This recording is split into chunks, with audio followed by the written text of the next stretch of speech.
L'Association des Hommes Roux par Arthur Conan Doyle. L'année dernière, un jour d'automne, j'entrai chez mon ami Sherlock Holmes. Je le trouvais en conférence avec un gros clergyman, d'âge moyen, et dont la face rubiconde et les cheveux roux ardents me frappèrent singulièrement. J'étais sur le point de me retirer en balbutiant une excuse, lorsque Sherlock Holmes m'attira brusquement dans le salon et fermant la porte derrière moi. « Vous ne pouviez arriver plus à point, cher docteur, » me dit-il d'un ton cordial. « Vraiment, je vous croyais pourtant très occupé. Je le suis, en effet. Alors permettez-moi de vous attendre dans la pièce voisine. »« Pas du tout. Monsieur Wilson, » dit-il en s'adressant au gros clergyman, « le docteur ici présent a été mon associé et mon collaborateur dans plusieurs circonstances où j'ai pu éclaircir des affaires fort embrouillées. Il sera assurément un auxiliaire utile dans le cas que vous venez me soumettre. » Le personnage à qui s'adressait Holmes se souleva sur son siège en esquissant un salut, et son petit œil, dissimulé sous les plis de l'arcade sourcilière, lança un éclair. « Asseyez-vous sur le canapé, » dit Holmes, tandis que lui-même s'installait dans son fauteuil, en serrant les doigts nerveusement, comme il avait coutume de le faire lorsqu'il s'agissait d'une cause importante. « Je sais, cher Watson, que vous partagez avec moi la passion du bizarre, que vous êtes attiré aussi par tout ce qui sort du convenu et du monotone train-train de chaque jour. Vous l'avez prouvé jusqu'à l'enthousiasme par la chronique, quelque peu embellie, ne vous en déplaise, que vous avez faite de mes petites aventures. Vous savez bien, cher ami, à quel point vos causes judiciaires m'ont intéressé, répondis-je. Vous rappelez-vous à ce propos la remarque que me suggéra l'autre jour le problème si simple exposé par Miss Mary Sutherland? J'émettais cette assertion que, dans la vie réelle, il y a de ces effets si singulièrement étranges, de ces circonstances si extraordinaires, qu'ils dépassent tout ce que l'imagination la plus fantastique et la plus audacieuse pourrait inventer. Oui, je me souviens de cette remarque, je me suis même permis de contredire. Parfaitement, docteur, ce qui n'empêche pas que vous allez être obligé de vous ranger à mon avis. Écrasé que sera votre raisonnement par les preuves les plus indiscutables. Voici M. Jabez Wilson, qui a eu la bonté de venir me voir ce matin pour me faire le récit le plus empoignant qu'il soit possible d'entendre. Ne vous ai-je pas souvent fait remarquer cette étrange anomalie qu'entre deux crimes, ce sera toujours le plus grave qui sera le plus simple, tandis que l'autre sera compliqué de circonstances si étranges, si invraisemblables même, qu'on en arrive à se demander si le crime a jamais existé. Jusqu'ici, et dans le cas présent, il m'est impossible d'exprimer une opinion quelconque, tant les faits qui se présentent à moi semblent extraordinaires. Seriez-vous assez bon, monsieur Wilson, pour recommencer votre récit? Vous rendrez service non seulement à mon ami le docteur Watson, qui n'est pas au courant de la situation, mais aussi à moi, en me permettant de recueillir encore de votre bouche, pour m'en pénétrer plus complètement, tous les détails de cette étrange aventure. Bien souvent, une noce au sommaire des événements suffit à me guider, surtout en me remémorant toutes les causes célèbres que j'ai eu à étudier. Mais dans le cas présent, j'avoue que je me trouve en présence de circonstances absolument en dehors du convenu. Le gros client bomba sa large poitrine avec affectation et tira de la poche de sa redingote un vieux journal tout froissé. En le voyant ainsi, devant moi, penché en avant, il parcourait la colonne des annonces dans le journal qu'il avait étalé sur ses genoux. J'essayais d'employer les procédés d'analyse de mon camarade, de me faire une opinion sur cet individu d'après ses vêtements et d'après sa personne elle-même. Mon inspection n'aboutit à rien de saillant. Notre visiteur avait toute l'apparence du vulgaire commerçant anglais, obèse, pompeux et lent. Il portait un pantalon à carreaux gris et assez large, une redingote noire légèrement déboutonnée et un gilet gris. Une lourde chaîne Albert en cuivre et un morceau de métal en guise de breloque complétaient sa toilette. À côté de lui, sur une chaise, un chapeau de forme éraillé et un par-dessus d'un brun passé avec un col de velours tout froissé n'apportèrent aucune lueur à mon investigation. Je ne distinguais aucun signe caractéristique, si ce n'est ses cheveux d'un roux ardent et une expression d'extrême mécontentement et même de chagrin répandu sur ses traits. Sherlock Holmes, avec sa vivacité habituelle, saisit ma pensée et mon regard inquisiteur le fit même sourire. Il secoua la tête. « Il est bien évident, dit-il, qu'à une époque quelconque de sa vie, monsieur s'est livré à des travaux manuels.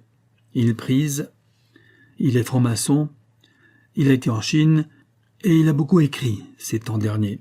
Je n'en sais pas plus long. M. Jabez Wilson bondit de sa chaise, son journal à la main, et fixant mon camarade d'un air effaré. « Comment, au nom du ciel, savez-vous cela, monsieur Holmes ?» s'écria-t-il. « Qui vous a dit que j'avais travaillé de mes mains ? C'est vrai, ma parole, j'étais charpentier dans la marine. Cela saute aux yeux, cher monsieur. La main droite est sensiblement plus grande que la gauche, preuve que les muscles en ont été développés par le travail. Mais encore, où voyez-vous que j'ai l'habitude de priser, que je suis franc-maçon ?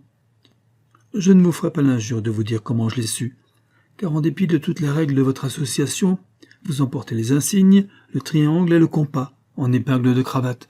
Ah, c'est vrai, je n'y pensais pas. Et comment savez-vous que j'ai beaucoup écrit ces temps-ci ? Que signifierait alors sur votre manche droite cette marque luisante longue de 5 pouces et sur la gauche une reprise si bien faite à l'endroit où votre coude reposait sur le pupitre ?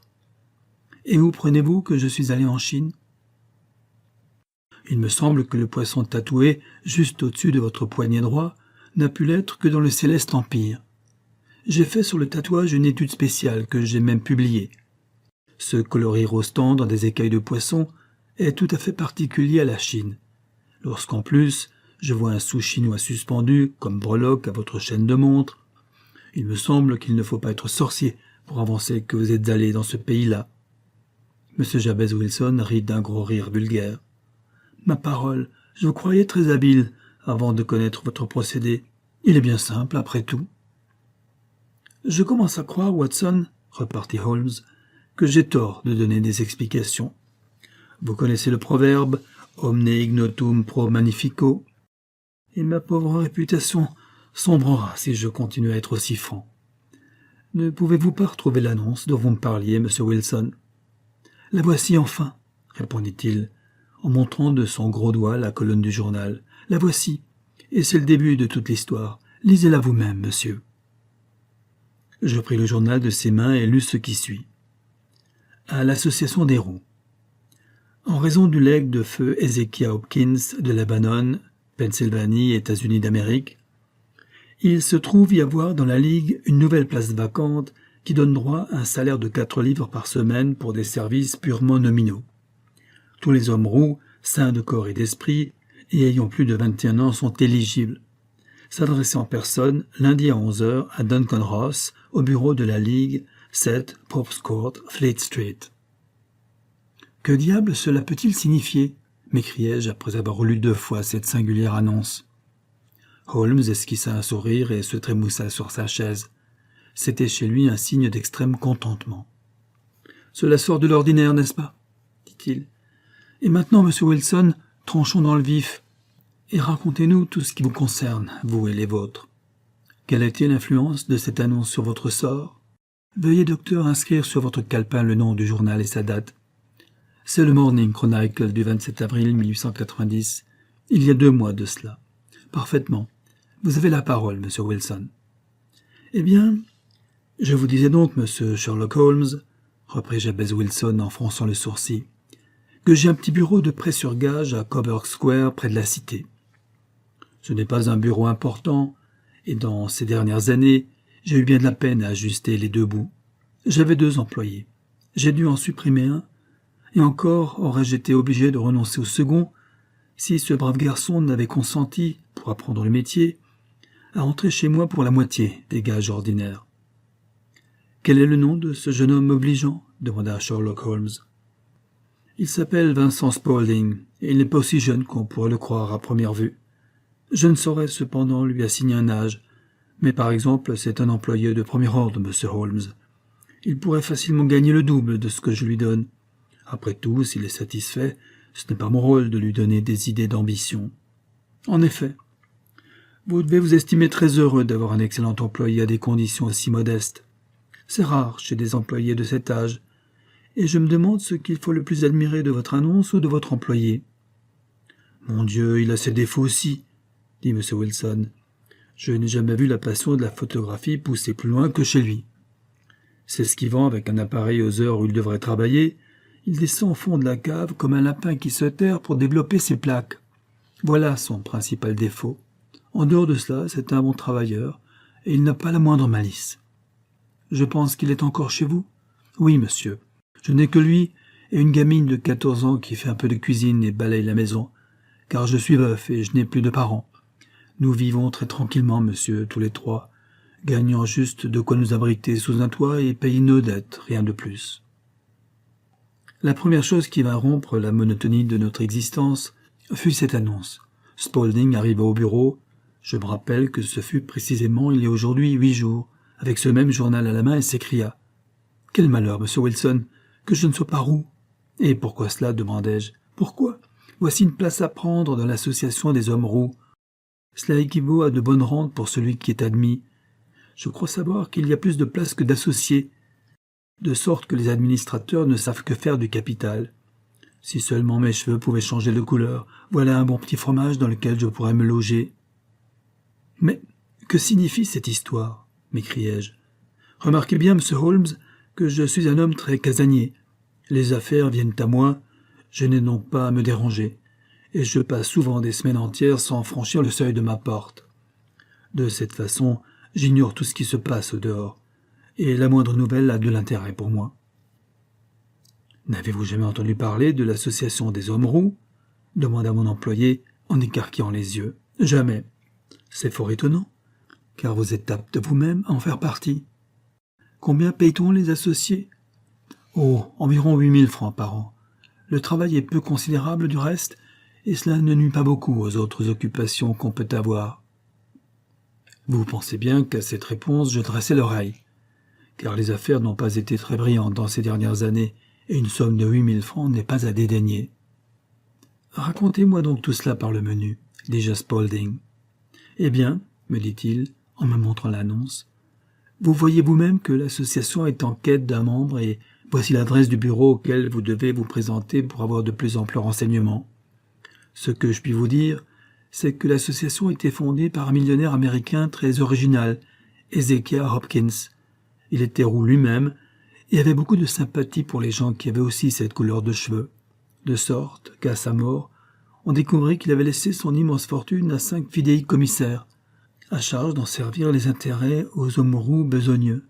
D'après ce que j'entends dire, c'est une situation bien payée et le travail est peu considérable. Mais cette place doit être briguée par des millions de roux. Il n'y en a pas autant que vous croyez, car on admet que les habitants de Londres aient des hommes faits. Cet Américain avait quitté Londres tout jeune et n'avait pas voulu être ingrat envers la vieille cité. J'ajouterai que les hommes à cheveux roux clairs ou roux foncés sont exclus. Une seule nuance était admise, le roux au reflet ardent. Si maintenant vous désirez vous présenter, monsieur Wilson, vous le pouvez. Mais après tout, pour 8000 francs, ce n'est peut-être guère la peine de se déranger. Vous le voyez, messieurs, mes cheveux sont d'une teinte très accentuée. Il me semblait donc que je dusse avoir dans un concours plus de chance qu'un autre. Vincent Spaulding me semblait si bien renseigné que je n'hésitais pas à me l'adjoindre, après lui avoir fait fermer le bureau pour la journée. Lui, ravi du congé que je lui proposais, partit avec moi, et nous dirigeâmes nos pas vers l'adresse indiquée par le journal. Je ne reverrai jamais pareil spectacle, monsieur Holmes.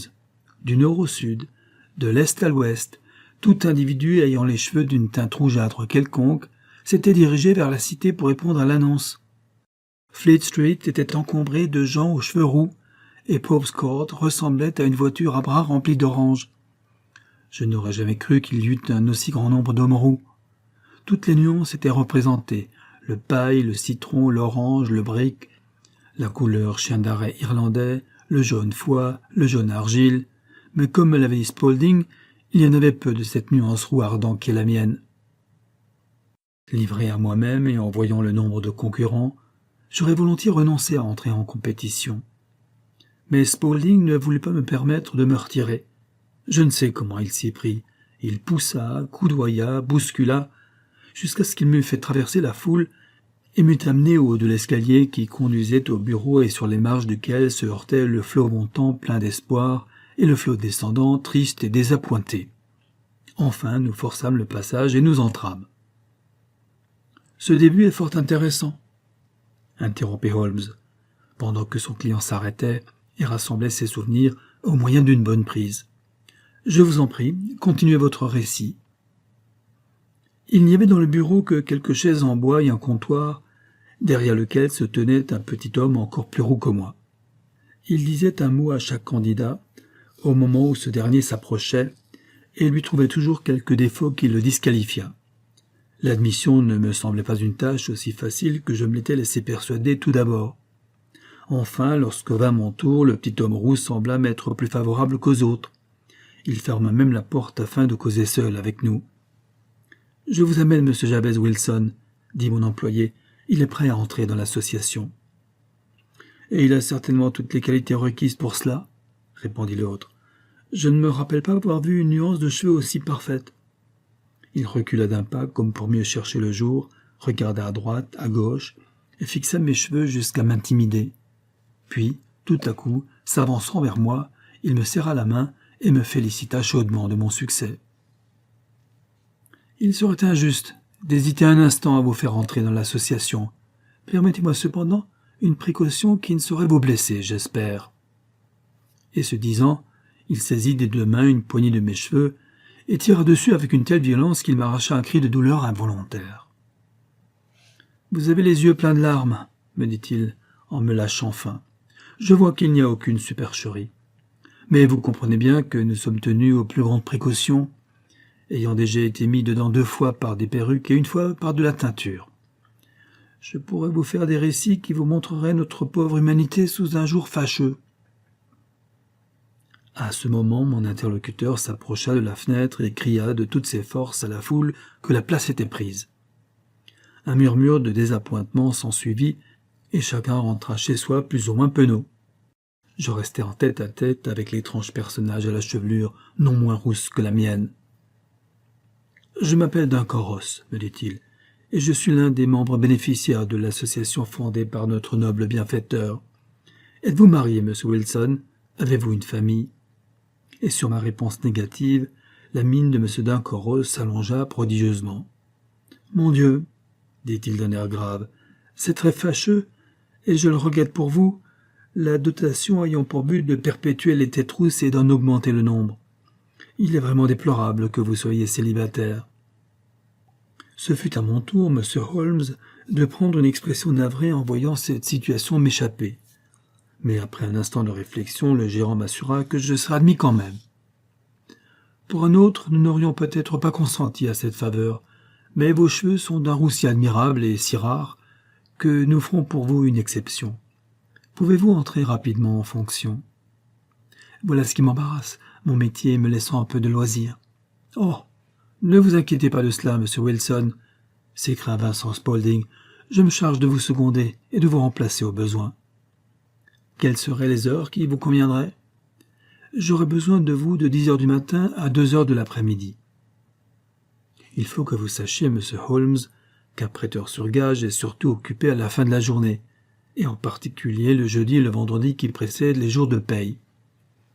J'étais donc ravi de trouver pour la matinée une occupation lucrative, et je savais que mon brave employé me suppléerait auprès de mes clients. Je répondis que c'était chose entendue, et je m'informais des appointements. 100 francs par semaine, me fut-il répondu. Et qu'y a-t-il à faire?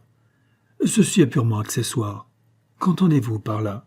Eh bien, ce qui est exigé avant tout est que vous ne bougiez pas du bureau, ou tout au moins de la maison, pendant le temps convenu. Une seule infraction à cette règle vous ferait immanquablement perdre votre situation. Le testament insiste sur cette condition que tout associé doit s'engager à remplir. 4 heures sont bien vite passées, comptez sur moi. Rappelez-vous bien que nous n'admettrons aucune excuse, dit M. Duncan Ross, fût-ce maladie, affaires, etc. Il faut rester là sous peine de perdre la place. Quel travail, me demanderez-vous? La copie de l'encyclopédie britannique. Voici le premier volume sous cette presse. Vous aurez à fournir l'encre, les plumes et le papier buvard. De notre côté, nous vous fournissons cette table et cette chaise. Serez-vous prêt à venir demain? Certainement, répondis-je. Alors, au revoir, monsieur Jabez Wilson, et permettez-moi de vous féliciter encore de la position importante que vous avez eu le bonheur d'obtenir. Il me donna congé, et je rentrai avec mon employé, la tête absolument perdue par cette bonne aubaine. J'y réfléchis tout le long du jour, et le soir venu, je n'avais déjà plus l'enthousiasme du matin. obsédé que j'étais par l'idée d'une mystification ou d'une fraude, mais dans quel but? Voilà ce qui me semblait incompréhensible. D'un autre côté, quoi de plus invraisemblable qu'un pareil testament, ou qu'il fût alloué une aussi forte somme pour un travail aussi simple que la copie de l'encyclopédie britannique. Donc, malgré ce que put faire Vincent Spaulding pour me remonter, j'étais bien décidé, en me couchant, à renoncer à cette situation. Toutefois, à mon réveil, je fus tenté d'aller voir de quoi il retournait, et après m'être muni d'un petit flacon d'encre, d'une plume et de 7 feuilles de papier peau, je me dirigeai vers Pope's Court. Là, à ma grande joie, rien ne me parut suspect. La table était bien en place, et M. Duncan Ross m'attendait pour voir si je me mettrais sérieusement au travail. Il me fit commencer par la lettre A et me quitta, revenant de temps à autre s'assurer que tout marchait bien. À 2 heures, il me dit au revoir, me félicita sur la rapidité avec laquelle j'écrivais et ferma la porte derrière moi. Ceci, M. Holmes, se renouvela tous les jours pendant 1 semaine. Le samedi, le directeur entra et étala devant moi 100 francs pour le prix de mon travail. De même, les 2 semaines suivantes. Tous les matins, j'arrivais au bureau à 10 heures pour en repartir à 2 heures. Peu à peu, M. Duncan Ross exerça sur moi une surveillance moins active. Il ne vient plus qu'une fois dans la matinée, puis plus du tout. Quant à moi, fidèle à ma consigne, je n'osais pas quitter le bureau, ne fût-ce qu'une seconde, tant je craignais d'être pris en faute et de perdre ainsi une situation si largement rétribuée. 8 semaines s'étaient écoulées. J'avais traité successivement des abbés, de l'art, du tir à l'arc, des armures, de l'architecture, des attiques, bref, la plupart des mots commençant par un A avaient été copiés par moi. J'avais noirci une certaine quantité de papier, j'avais presque couvert une étagère de mes copies, et j'espérais, en me hâtant un peu, commencer la lettre B lorsque tout s'effondra subitement. Non, vraiment. Oui, monsieur. Pas plus tard que ce matin, je me suis rendu à 10 heures comme d'habitude à mon bureau. J'ai trouvé la porte close avec la petite annonce que voici clouée sur le panneau. Lisez plutôt vous-même.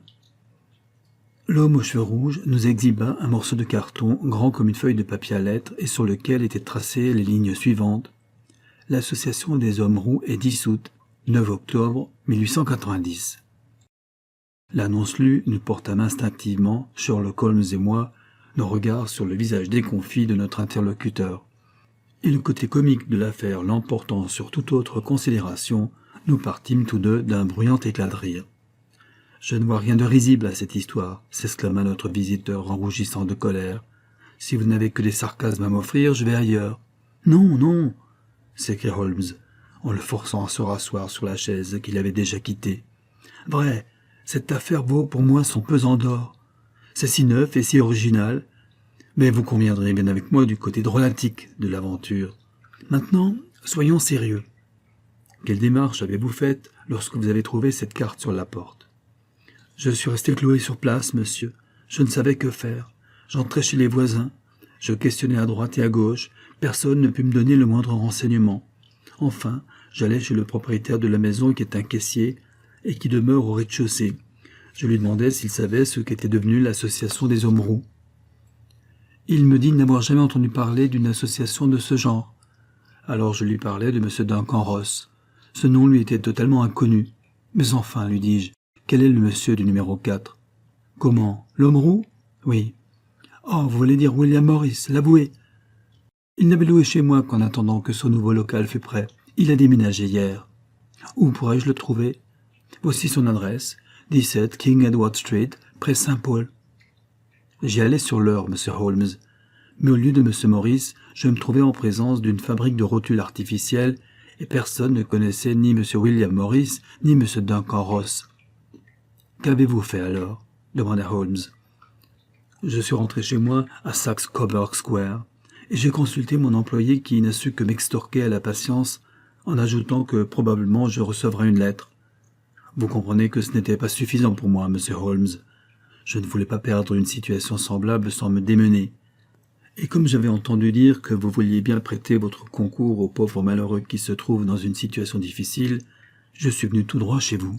« Et vous avez bien fait, » répondit Holmes. « Votre affaire est extrêmement intéressante. Je serais heureux de chercher à l'éclaircir. D'après votre récit, je me figure que tout cela est plus sérieux et plus grave qu'on ne le croirait à première vue. »« Sérieux, en effet, » murmura M. Jabez Wilson. « Pensez donc, perdre 4 livres par semaine.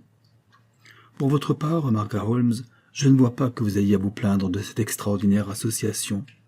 Vous êtes au contraire de 30 livres plus riches, sans compter la science complète que vous avez pu acquérir sur les mots commençant par la lettre A. Vous n'avez donc rien perdu. Assurément, monsieur, mais je voudrais découvrir ce que sont ces gens et quel était leur but en me jouant cette farce, si farce il y a. En tout cas, cela leur a coûté 32 livres.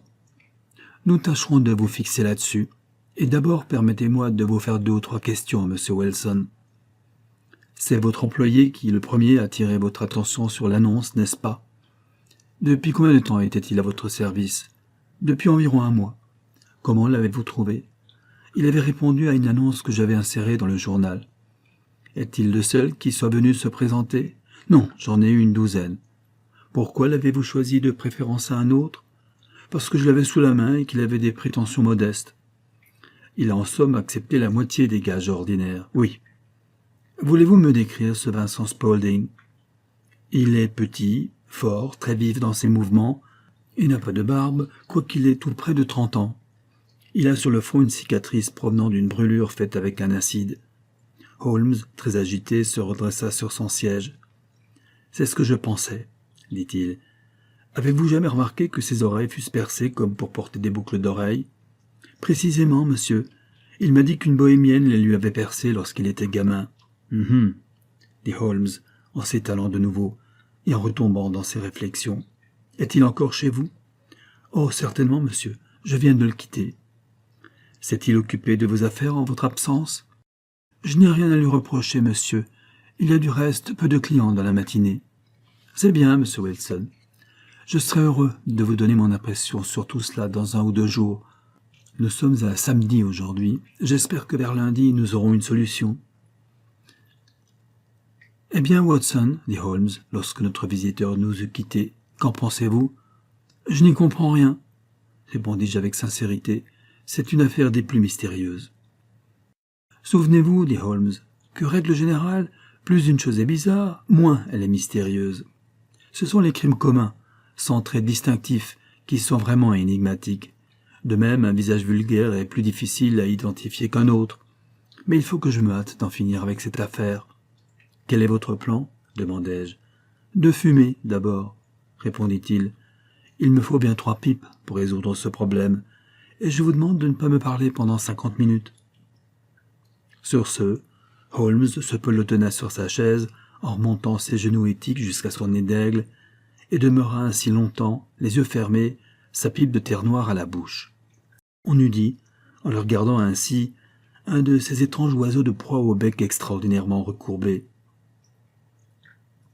J'en étais arrivé à croire qu'il dormait, et je commençais à m'assoupir moi-même, lorsque subitement, il bondit sur sa chaise comme un homme qui a soudainement pris une résolution et déposa sa pipe sur la cheminée. « Sarasate joue à St. James Hall cet après-midi, » dit-il. « Pensez-vous, Watson, que vos clients puissent se passer de vous quelques heures? Je n'ai rien à faire aujourd'hui. Vous savez que mes occupations ne sont jamais très absorbantes. Alors prenez votre chapeau et venez. Je traverserai d'abord la City, où nous pourrons trouver à déjeuner. Le programme du concert nous annonce beaucoup de musique allemande. Vous savez combien je la préfère à la musique italienne ou française, et elle conviendra aujourd'hui tout particulièrement à mon état d'âme. Venez. » Quelques minutes plus tard, le métropolitain nous amenait à Aldersgate, d'où nous n'avions plus qu'un court trajet jusqu'à Saxe-Coburg Square, théâtre de la singulière aventure qui nous avait été contée le matin.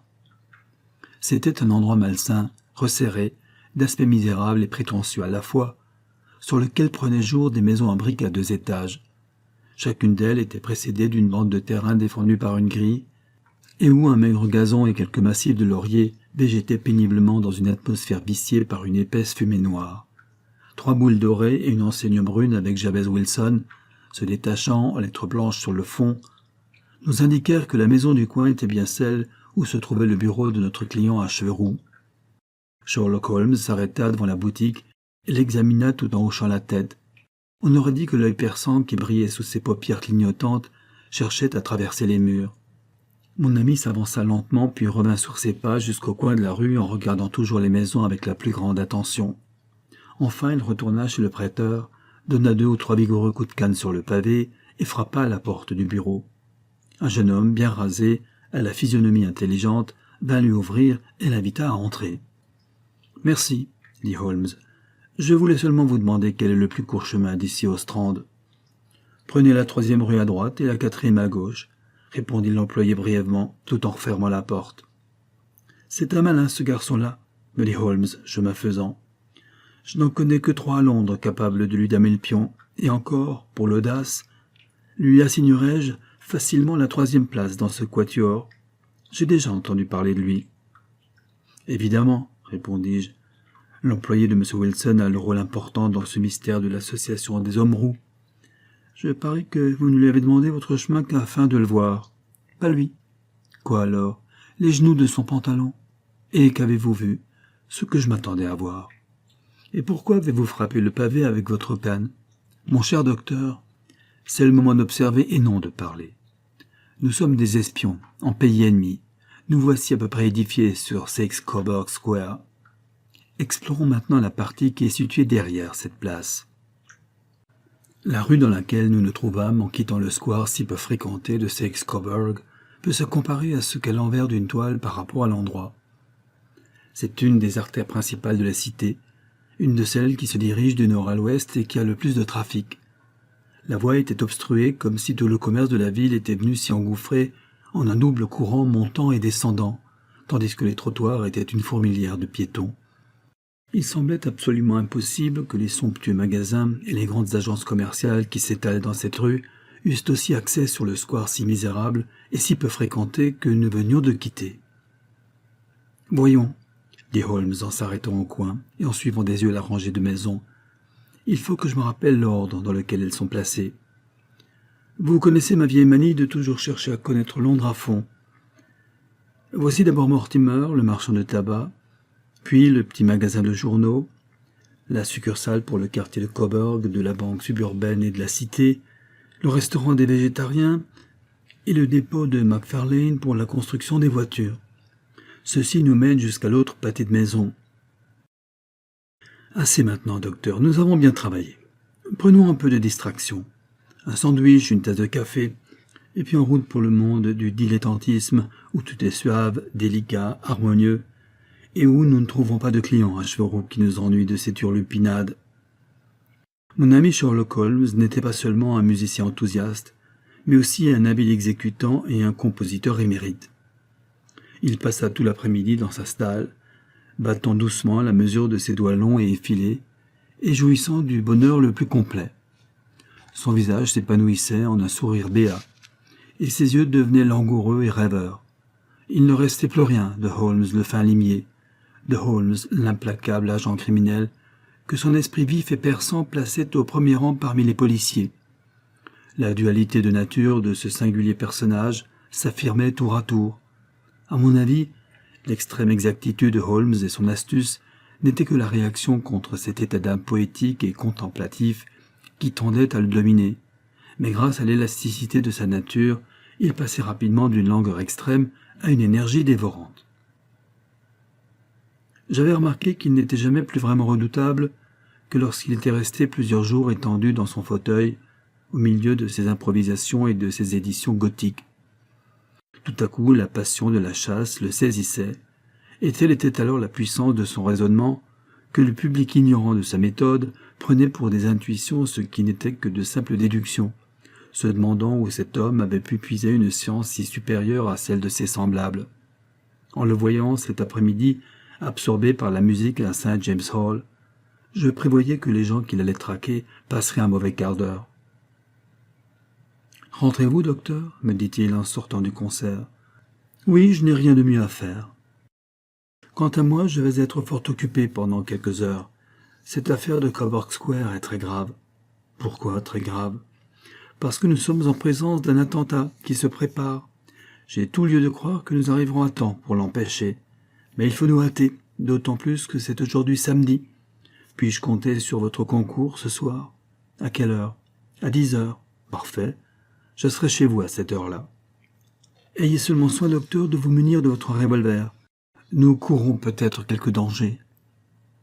Sherlock Holmes me fit de la main un geste d'adieu, tourna sur ses talons et disparut aussitôt dans la foule. Je ne me crois pas plus bête qu'un autre, et cependant je me sens toujours écrasé par le sentiment de mon infériorité lorsque je suis en présence de Sherlock Holmes. Dans l'affaire que je raconte ici, j'avais entendu ce qu'il avait entendu, j'avais vu ce qu'il avait vu, et cependant il voyait clairement non seulement ce qui était arrivé, mais ce qui devait arriver, là où pour moi tout était confus et grotesque. En rentrant chez moi à Kensington, je me refaisais l'historique de cette aventure, depuis l'étrange récit du copiste de l'encyclopédie jusqu'à notre promenade dans le quartier de Saxe-Coburg Square. Les mots sinistres sur lesquels Sherlock Holmes m'avait quitté me revenaient en mémoire. Que devait être cette expédition nocturne et pourquoi me munir d'armes? Quel était notre rendez-vous? Notre but? Holmes m'avait bien donné à entendre que cet employé à figure pateline était un homme dangereux, un homme capable de faire un coup, mais en vain essayai-je de comprendre, et devant cet insuccès, je cherchais à me soustraire à cette pensée, en attendant que notre promenade nocturne m'apportât une solution. Il était 9h15 lorsque je sortis de chez moi pour m'acheminer à travers le parc et Oxford Street vers Baker Street. Je vis de Hansom à la porte de Sherlock Holmes, et lorsque je pénétrai dans le corridor, j'entendis distinctement plusieurs voix. Je trouvai effectivement Holmes en conversation très animée avec deux hommes, dont l'un, Peter Jones, était l'agent de police officiel, tandis que l'autre, un individu long, maigre, à la figure patibulaire, revêtu d'une redingote râpée et tenant à la main un chapeau luisant, m'était totalement inconnu. « Ah, nous voici au complet, » dit Holmes, en boutonnant sa veste et en décrochant du porte-manteau sa lourde sacoche de chasse. « Watson, vous connaissez, je crois, M. Jones de Scotland Yard. Permettez-moi de vous présenter à M. Merryweather, qui va être notre compagnon dans l'expédition de cette nuit. » « Comme vous le voyez, docteur, nous chassons encore en chien couplé, » dit Jones de son ton suffisant. « Notre ami ici présent est merveilleux pour lancer. Mais il lui faut ensuite un bon chien de change. »« J'espère que tout cela n'est pas un canard, » observa M. Merryweather tristement. « Ayez confiance en M. Holmes, » dit l'agent de police d'un ton pompeux. « Il a une méthode à lui, un peu trop théorique et fantastique à mon avis, mais il y a bien en lui l'étoffe d'un détective. Je dois ajouter qu'une ou deux fois même, dans l'affaire du crime de Sholto et du trésor d'Agra, par exemple, il était plus près de la vérité que la police. »« Oh, je vous crois sur parole, monsieur Jones, » dit l'étranger avec déférence, « mais je manque mon whist du samedi, et ce sera la première fois depuis 27 ans. »« Je crois, dit Sherlock Holmes, que vous jouerez plus gros jeu que jamais ce soir, et que ce sera fort excitant. Car pour vous, monsieur Merryweather, l'enjeu sera de quelques 30 000 livres, et pour vous, Jones, ce sera l'arrestation de l'homme que vous cherchez. John Clay, l'assassin, le voleur, l'escroc, le faussaire, continua M. Jones. Il est jeune, M. Merryweather, mais il connaît bien son métier. Si j'avais le choix entre plusieurs criminels, c'est bien lui que je mettrais d'abord les menottes. C'est un homme vraiment remarquable, ce John Clay. Son grand-père était un duc authentique et lui-même a été élevé à Eton et à Oxford. Il est aussi malin qu'habile de ses doigts, et quoique nous voyions partout des traces de son passage, nous n'arrivons jamais à le saisir. Un jour, il détruira une crèche en Écosse et 8 jours après, il ouvrira une souscription en Cornouailles. Je suis sur sa piste depuis plusieurs années. Je n'ai encore jamais réussi à le voir. J'espère que j'aurai le plaisir de vous présenter à lui ce soir. Je me suis déjà une ou deux fois trouvé en rapport avec M. John Clay, et je suis d'accord avec vous sur ce point qu'il est parfaitement au courant de son métier. Mais il est 10 heures passées. Partons, il en est grand temps. Montez tous deux dans le premier hansom.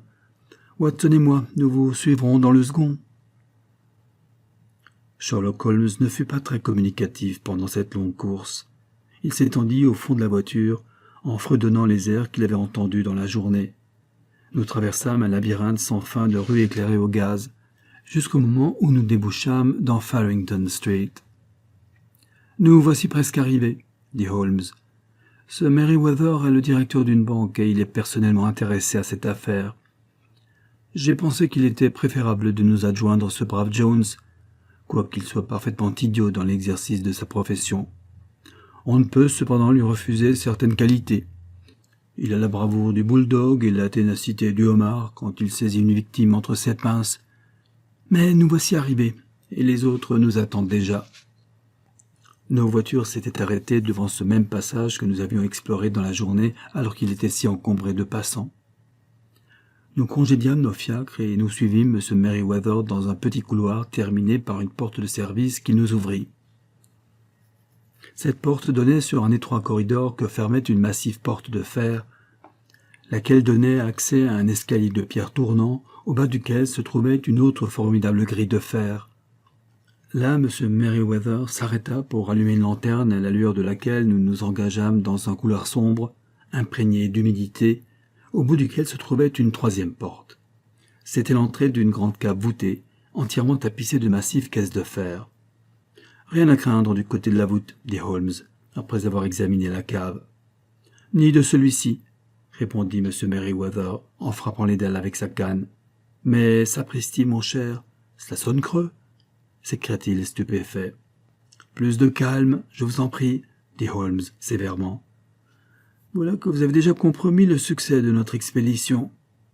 Veuillez vous asseoir sur une de ces caisses et ne vous occupez de rien. » Le solennel M. Merryweather prit un air piqué et se percha sur une caisse, tandis que Holmes tombait à genoux et à l'aide de sa lanterne et d'un microscope examinait minutieusement les interstices des pierres.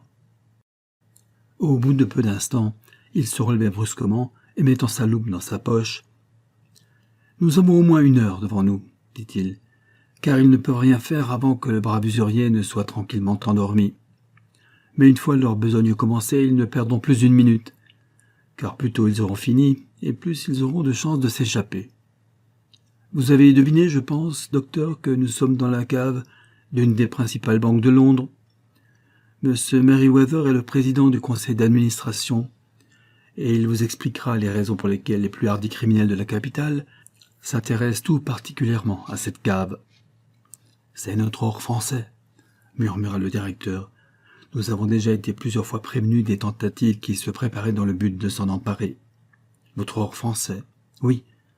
Il y a quelques mois, nous avons eu occasion d'augmenter nos réserves, et nous avons emprunté à cet effet 30 000 Napoléons à la Banque de France. On a su que nous ne nous étions pas encore servis de cet or et qu'il était intact dans nos caves. La caisse sur laquelle je suis assis contient 2000 Napoléons emballés entre des feuilles de plomb. Notre réserve en numéraire est beaucoup plus considérable en ce moment qu'elle ne l'est d'habitude dans une succursale, et les directeurs en ont même été préoccupés. Leur inquiétude était bien justifiée, remarqua Holmes. Maintenant, songeons à faire notre plan.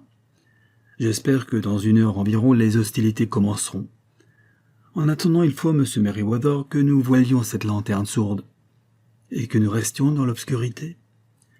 Je crains que ce ne soit absolument nécessaire. J'avais bien apporté un jeu de cartes dans ma poche, pensant que nous pourrions faire notre whist à 4, mais les préparatifs de l'ennemi sont tels que nous ne pouvons pas nous risquer à garder une lumière. Il faut même choisir nos positions, car nous avons affaire à des hommes capables de tout et, quoique nous ayons l'avantage sur eux, ils peuvent nous faire du mal si nous ne prenons pas nos précautions. Moi, je vais me dissimuler derrière ce coffre et vous derrière celui-là. Puis, lorsque je tournerai la lumière de leur côté, entourez-les promptement. S'ils tirent sur nous, Watson, tirez aussi, sans la moindre hésitation. Je plaçai mon revolver chargé sur la caisse en bois derrière laquelle j'étais accroupi.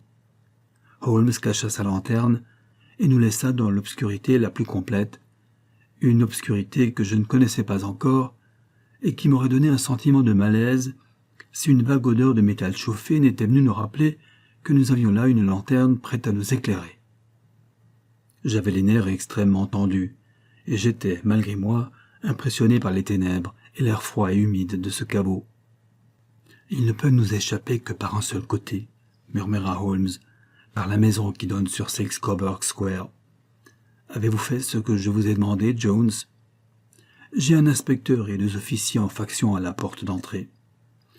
Alors nous avons bouché toutes les issues. Maintenant, plus un mot. » L'attente nous parut indéfinie. Il nous semblait que l'aurore devait commencer à poindre, tandis que, d'après les calculs que nous fîmes plus tard, Cette situation n'est pas dû se prolonger au-delà d'1 heure 1/4. Mes membres étaient de plus en plus raides et engourdis, tant je craignais de faire le moindre mouvement. Mes nerfs étaient surexcités au dernier point, et mon oreille si tendue que non seulement j'entendais la tranquille respiration de mes compagnons, mais encore je distinguais l'haleine bruyante du gros Jones, de celle légère et saccadée du directeur de la banque. La caisse derrière laquelle je me cachais ne masquait pas le sol, et tout à coup mes yeux perçurent un rayon lumineux. Ce ne fut d'abord qu'un jet, qui se profila sur le dallage pour disparaître aussitôt en un mince filet. Un instant après, sans aucun avertissement, sans aucun bruit, une fissure sembla se former entre les dalles, et à la faveur du rayon de lumière, nous aperçûmes une main blanche, presque une main de femme, qui cherchait à se glisser dans l'interstice des pierres. Peu à peu, la main avec ses doigts tendus émergeait au-dessus du sol, puis redisparaissait aussitôt, et tout rentrait dans l'obscurité, sauf le seul point lumineux qui marquait un intervalle entre les carreaux. Cette disparition ne fut que momentanée. Une des dalles blanches tourna de côté avec un grincement plaintif, laissant un trou béant par lequel jaillit la lumière d'une lanterne. Nous vîmes alors apparaître une tête au visage jeune, à l'œil investigateur, puis deux mains à l'aide desquelles l'individu s'appuyant de chaque côté de l'ouverture se hissa au-dessus du trou, s'aidant des genoux jusqu'à ce qu'il pût prendre pied dans la cave. Il tirait derrière lui un camarade mince et chétif comme lui, avec une figure pâle et quelques rares cheveux roux. « La place est libre !» murmura le premier arrivé. « Avez-vous le ciseau et les sacs ?»« Grand Dieu ! Debout, Archibald, debout ! Je suis perdu !» Sherlock Holmes avait bondi hors de sa cachette et avait saisi l'intrus par le cou, tandis que l'autre plongeait dans l'excavation en déchirant son vêtement que Jones saisit au passage. À la lueur de notre lanterne, nous vîmes briller le canon d'un revolver braqué sur nous, mais le gourdin de Holmes, en s'abattant sur le poignet de l'homme qui cherchait à se défendre, fit tomber l'arme sur la pierre. « Inutile, John Clay, » dit Holmes de ton mielleux. « Votre affaire est faite. »« Je le vois, » répondit l'autre avec le plus grand sang-froid.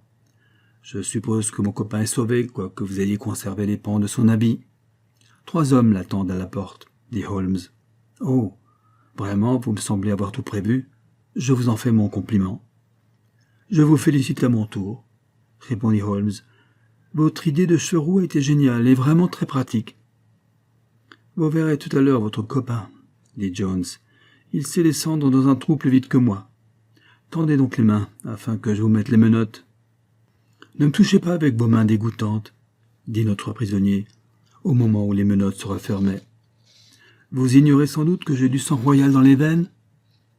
Ayez aussi la bonté, quand vous me parlez, de me dire monsieur, et s'il vous plaît. »« Fort bien, » répondit Jones en ricanant. « Eh bien, voulez-vous, s'il vous plaît, monsieur, monter afin que nous prenions un fiacre pour conduire votre Altesse au poste de police ?»« C'est mieux ainsi, » s'écria John Clay gaiement, et nous ayant salué tous trois très bas, il partit tranquillement sous la garde du détective. « Vraiment, monsieur Holmes, » dit M. Merryweather en sortant du caveau, « je ne sais comment la banque pourra jamais s'acquitter envers vous du service que vous venez de lui rendre, car vous avez découvert et déjoué une des plus audacieuses tentatives de vol que j'ai vues. »« J'ai déjà eu 3 fois affaire avec M. John Clay, dit Holmes. Cela m'a même coûté quelque argent et j'espère que la banque m'en dédommagera. Mais ceci dit, je suis largement payé par la satisfaction d'avoir eu une aventure que je qualifierais d'unique dans son genre et par le récit très original de l'association des hommes roux. « Vous voyez, Watson, » m'expliqua Holmes le lendemain matin, en buvant un verre de soda et whisky dans son salon de Baker Street. « Vous voyez clairement maintenant que le seul but possible de cette curieuse annonce d'association et de la singulière copie de l'encyclopédie était de se débarrasser pendant quelques heures chaque jour de l'usurier naïf. C'était une étrange manière d'atteindre son but, mais très bonne, assurément. La tête rousse du complice a sans doute donné à Clay cette idée très suggestive. Tous deux leurraient et alléchaient l'usurier au moyen de 4 livres par semaine. Qu'était-ce en effet que cette somme à côté des millions qu'ils pouvaient gagner? L'annonce que nous connaissons ayant été insérée dans les journaux, l'un des gredins tient le bureau. L'autre engage le prêteur à s'y présenter, et il s'assure pleine et entière liberté chaque jour pendant la matinée. J'ai bien compris qu'ils avaient de sérieuses raisons pour vouloir être maîtres de la place, dès que j'ai su que l'employé était entré au service de Jabez Wilson pour la moitié des gages habituels. Mais comment avez-vous pu deviner leur but? D'abord, il n'y avait pas de femme dans la maison, d'où absence de la simple et vulgaire intrigue. Le commerce de cet homme était peu considérable, et rien dans sa maison ne pouvait justifier et un plan aussi compliqué et les sacrifices d'argent que faisaient ces habiles coquins. C'était donc hors de la maison qu'il fallait chercher leur but, mais lequel? Je me souviens alors du goût de l'employé pour la photographie et de la manie qu'il avait de disparaître dans la cave. La cave, voilà la clé de l'énigme, pensais-je. Alors je fis une enquête sur ce mystérieux employé, et je découvris que j'étais en présence d'un des plus impudents et des plus audacieux criminels de Londres. Pourquoi s'enfermait-il dans cette cave plusieurs heures par jour, pendant des mois? Pourquoi? C'est que sans doute il creusait un souterrain pour aboutir à un autre bâtiment. J'en étais là de mes déductions lorsque je suis allé avec vous sur le théâtre des lieux. Là, j'ai dû vous surprendre en frappant le sol avec ma canne. Je voulais en effet me rendre compte si le caveau s'étendait en avant ou en arrière. Puis j'ai sonné à la porte et, comme je l'espérais, l'employé est venu ouvrir. J'ai déjà eu affaire à lui, mais je ne connaissais pas ses traits. Je jetai un coup d'œil sur ses genoux qui étaient tels que je m'attendais à les voir. Vous avez dû remarquer vous-même combien son pantalon usé, froissé et taché à la place des genoux révélait des heures de travail dans un trou de lapin. Dans quel but creusait cet homme? Voilà ce qui m'en restait à savoir. Je tournai le coin de la rue et je m'aperçus que la banque suburbaine de la cité s'étendait jusqu'au local de notre ami, et par cette découverte, mon problème était résolu.